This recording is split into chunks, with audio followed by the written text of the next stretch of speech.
So here are my 5 pillars for lactating sow feeding.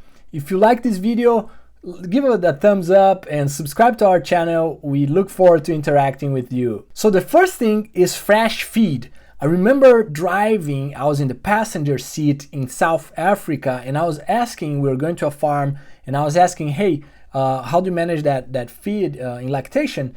And the person said, well, it's full feeding. Okay, nice. Get into the farm, the lactating room, and there's a lot of feed. There's like 10 kilograms or 20 pounds of feed in front of the sow. And that's the challenge. When we say full feeding, we really want to see fresh feed and maybe a 50% pen coverage on that feeder. So that's point number 1, which is fresh feed, and that's a good link for our point number 2, which is full feeding. So we really want to full feed that sow, so it's ad libitum, and basically when you do that, for the first few days, she's going to eat a lot of feed, and the next day she might crash, so eat way less feed.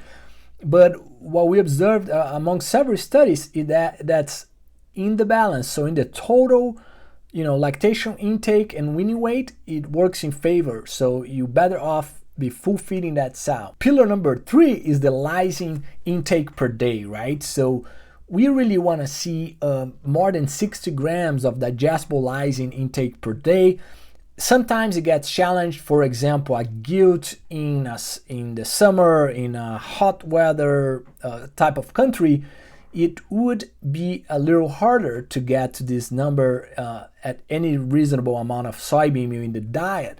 So, 55 grams is really where would be my minimum, but I'd like to see at 60 grams digestible lysine a day. Pillar number 4, water flow, right? We know that if pigs don't drink, they don't eat, and we want to see that water flow at 2 liters per minute. It can be a challenge in some farms to reach that type of flow, but that's what we like to see. And finally, the pillar number 5 is really training those gilts. So it's the first time they are in this lactation crate, and they maybe never seen that feeder or type of drinker that you have in the lactation room. So make sure keep an eye on those gilts. You are showing them where the water is, where the feed is, and they are eating and drinking correctly. That's really key for success of that gilt in that first lactation.